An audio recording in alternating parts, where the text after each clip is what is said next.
Hello दोस्तों, कैसे हो आप लोग। तो दोस्तों मैं आप सभी का स्वागत करता हूँ आपके अपने गिरी टोडोज के यूट्यूब चैनल पे। दोस्तों आज हम शुरुआत करें आपकी 7th स्टैंडर्ड की हिस्ट्री के साथ। अब यहाँ पे अगर मैं बात करूँ तो आपकी जो 7th स्टैंडर्ड की हिस्ट्री है उसमें हम जो टोटली पढ़ने वाले वो हम लोग मेडिवल पीरियड के बारे में पढ़ने वाले। लेकिन उससे पहले मैं आपको बता दूं बेसिकली हिस्ट्री होता क्या है। अब हिस्ट्री की अगर बात करूं तो history is basically the study of past में जो भी चीजें हो चुकी है उसकी जब हम स्टडी करते हैं तो उसको हम लोग क्या बोलते हैं, हिस्ट्री। अब हिस्ट्री जो आपके 3 पीरियड्स में डिवाइड होते हैं दोस्तों, एक आपका होता है एंशिएंट, एक होता है आपका मेडिवल और एक आपका होता है मॉडर्न पीरियड। मॉडर्न पीरियड भी हमारे इंडिया में 2 तरीके से डिवाइड किया है, एक आपका प्री इंडिपेंडेंस होता है और एक आपका पोस्ट इंडिपेंडेंस होता है। प्री इंडिपेंडेंस पीरियड किसको बोलते हैं? एक ऐसा पीरियड जहां पे क्या आजादी से पहले जो भी इवेंट्स हुए रहते हैं वो हमारे क्या प्री इंडिपेंडेंस होते हैं। आजादी के बाद हमारे जो भी इवेंट्स उसको हम लोग क्या बोलते हैं, पोस्ट इंडिपेंडेंस का पीरियड क्या बोलते हैं। अब यहाँ पे अगर बात करो तो हमने 6th स्टैंडर्ड में एशियन हिस्ट्री के बारे में पढ़ा था। अब 7th स्टैंडर्ड में हम मेडिवल पढ़ेंगे, 8th स्टैंडर्ड में हम मॉडर्न का प्री इंडिपेंडेंस पढ़ेंगे और 9th स्टैंडर्ड में हम लोग पोस्ट इंडिपेंडेंस के बारे में क्या चीजों को समझेंगे और यहाँ पे आगे क्या बढ़ेंगे। अब यहाँ पे बात करते हैं।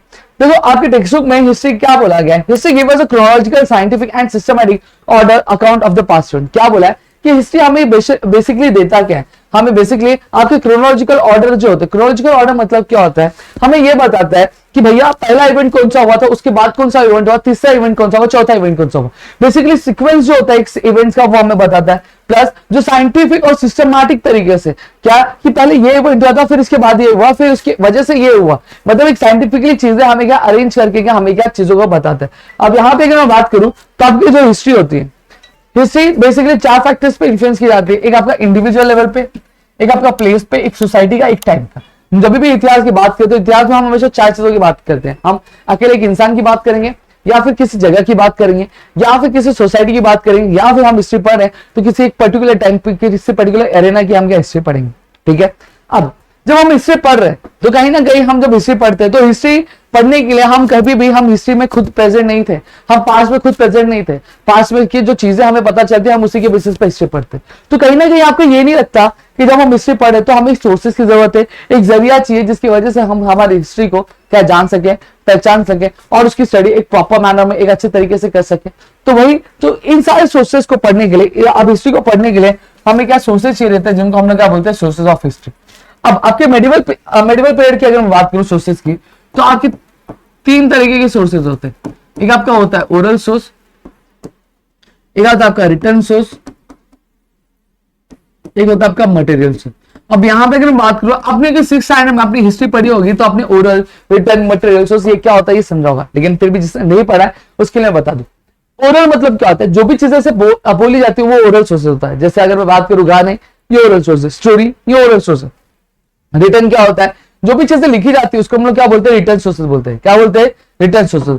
वहीं अगर मैं बात करूं मटेरियल सोर्सेज क्या होता है, कोई भी ऑब्जेक्ट, कोई भी स्कल्पचर्स, कोई भी पेंटिंग, ये सारी चीजें क्या आती है आपकी मटेरियल सोर्स में आती है। ठीक है, तो इतनी चीजें क्लियर है।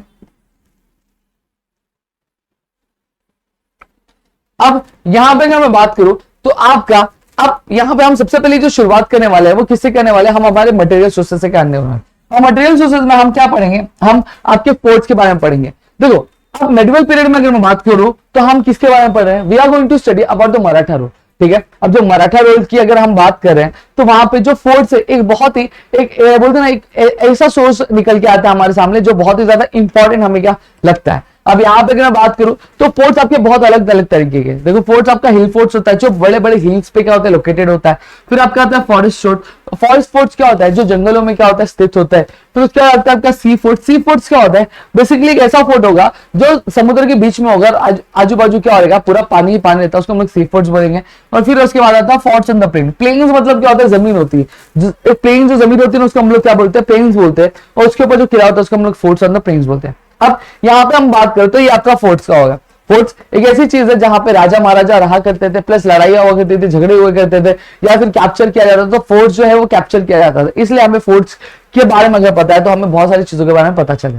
अब मॉन्यूमेंट्स, अब यहाँ पे मॉन्यूमेंट्स की अगर हम बात करें तो बहुत सारे मॉन्यूमेंट्स हमें समाधि देखने मिल जाती है, ग्रेव्स मिलने जाता है, वीरगाला देखने मिल जाता है। अब इसका मतलब क्या, जब कभी भी एक कोई बड़ा इंसान मरता है तो यहाँ पे आप देखोगे तो वहां पे क्या किया जाता है कि उसकी एक समाधि क्या बनाई जाती है। ठीक है, तो वहां से हमें इंफॉर्मेशन मिलता है उसके बारे में। अगर मैं बात करूं आपके ग्रेव्स होते हैं, ग्रेव्स क्या होता है, जब समाधि बनाई जाती है तो समाधि के ऊपर आप देखोगे कि इस तरह के एक पिलर खड़ा किया जाता है।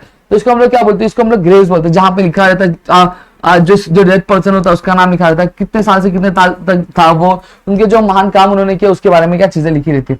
फिर आता आपका वीरगाल आता है, फिर उसका आता है पैलेसेस और मेंशन। पैलेसेस और मेंशंस बेसिकली क्या होते हैं, जहां पे राजा रानी रहा करते थे, रानियां किस तरह से रहा करती थी, उनके क्या क्या शौक थे, उनके सारे जो चीजें होती थी वो सारी चीजें यहाँ पे क्या स्टोर करके रखी जाती थी। इसको हम लोग क्वींस क्वार्टर भी क्या बोलते हैं।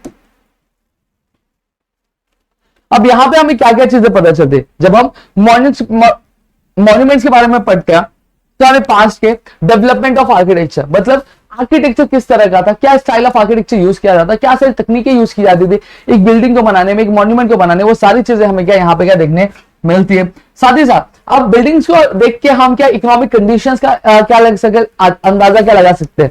हमें ये पता चलता है कि बेसिकली उस टाइम पे जो राजा महाराजा हुआ करते थे उनके पास पैसे किस तरह से, उनके फाइनेंशियली जो चीजें किस तरह से हुआ करती थी, वो क्या फाइनेंशियल इतने स्टेबल थे कि इतने बड़े फोर्ट्स खड़े कर सकते कि नहीं कर सकते, ये चीज हमें पता चला।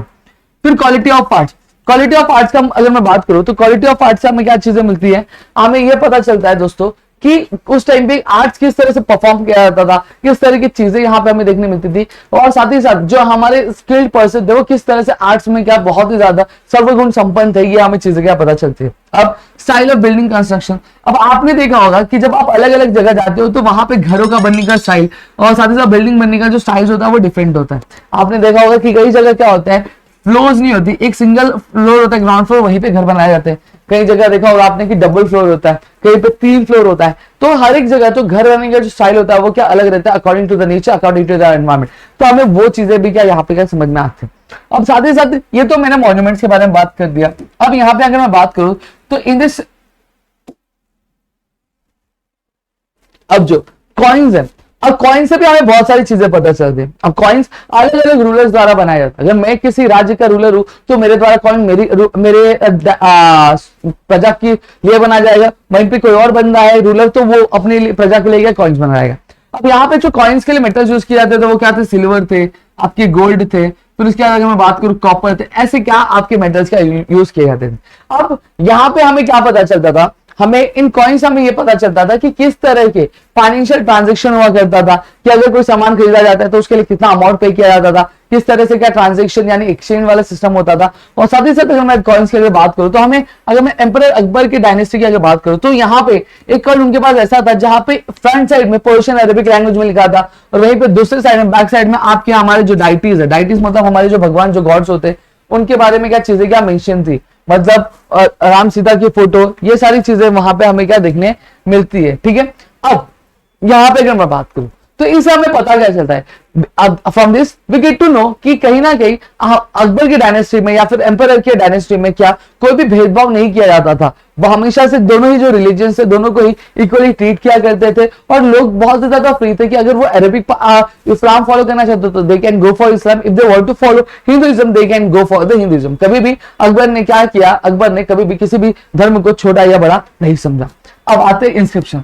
अब इंस्क्रिप्शन होते क्या, अब इंस्क्रिप्शंस की अगर मैं बात करूं दोस्तों, इंस्क्रिप्शन मतलब क्या होता है, आपने मंदिर में गए होंगे, मंदिर में आपने देखा होगा कि दीवारों पे कुछ कार्विंग की जाती है, कुछ मंत्र लिखे रहते हैं, या फिर दीवार में कार्व करके क्या किया जाता है, आपके ड्राइंग्स बनाई जाती है, तो उसको हम लोग क्या बोलते हैं, इंस्क्रिप्शंस क्या बोलते हैं। ठीक है, जैसे अगर मैं बात करूं बृहदेश्वर टेम्पल जो तंजावुर में, उसमें हमें इंस्क्रिप्शन देखने मिल जाएगा। और ज्यादातर जो इंस्क्रिप्शन है वो आपके चालुक्य, राष्ट्रकूटा, चोला और यादव डायनेस्टी के आपको इंस्क्रिप्शन क्या देखने मिल जाएंगे, क्योंकि वहां पे बहुत ज्यादा ये इंस्क्रिप्शन जो किए जाते हैं। और मैं आपको बता दूं इंस्क्रिप्शन सबसे ओल्डेस्ट फॉर्म है, एक ओल्डेस्ट और डॉक्यूमेंटेड रिटन आपके डॉक्यूमेंट है जो हमें क्या है पास्ट के बारे में क्या इंफॉर्मेशन देती है। अब यहाँ पे अगर बात करूं, ये एक बहुत ही इंपॉर्टेंट और रिलायबल सोर्स ऑफ इंफॉर्मेशन। अब कहीं ना कहीं हमें ये क्या करता है, ये हमें जो बहुत सारी चीज समझने के लिए हेल्प करता है। जैसे उस टाइम का लैंग्वेज क्या था, मतलब भाषा किस तरह की उपयोग की जाती थी बोलने के लिए, स्क्रिप्ट क्या था, किस तरह की चीजें लिखी जाती थी, और सोशल लाइफ क्या था उस पीरियड का, वो भी हमें क्या यहाँ पे देखने क्या मिल जाता है। दोस्तों समझ में आ गया। तो यहाँ पे अगर मैं बात करूं तो ये आपका क्या था, ये आपका this was all about your material sources. और मटेरियल सोर्सेज हमें इस तरह से क्या चीजों में क्या बहुत ज्यादा क्या हेल्प आउट क्या करता है। अब इंस्क्रिप्शंस कहीं ना कहीं इस तरह से भी यूज किए जाते थे कि आपको मैं बता दूं कि जब राजा महाराजा हुआ करते थे तो वहां पे एक मैसेंजर हुआ करता था जो क्या करता था, ढोल पीट के नगर में, नगर मतलब पूरी जो उनकी प्रजा होती थी उनके बीच जाके क्या इंफॉर्मेशन देता था। बट चीजें चेंज हुई, डायनेस्टी चेंज हुई, इंस्क्रिप्शन आया, तो अब क्या किया, जो भी वर्डिक्ट दिए जाते थे, जो भी कुछ राजा के द्वारा बोला जाता था वो आपकी दीवारों में क्या कार्व कर दिया जाता था नगर के बीच में। तो वहां पे जितने भी लोग आए जाया करते थे वो क्या करते थे, वो सारी चीजें पढ़ते थे और अपनी इंफॉर्मेशन क्या गैदर करते थे। ठीक है, तो ये मैंने आपको पूरा इंस्क्रिप्शन और सारी चीजें मैंने बता दी। आई होप आपको चीज समझिए तो प्लीज वीडियो को लाइक करिएगा, चैनल सब्सक्राइब नहीं करा चैनल सब्सक्राइब करो, अपने दोस्तों शेयर करो, ताकि इससे और कई सारे वीडियोस हम आपके लिए करा सके आपके अपने गिरी ट्यूटोरियल्स के यूट्यूब चैनल पे दोस्तों।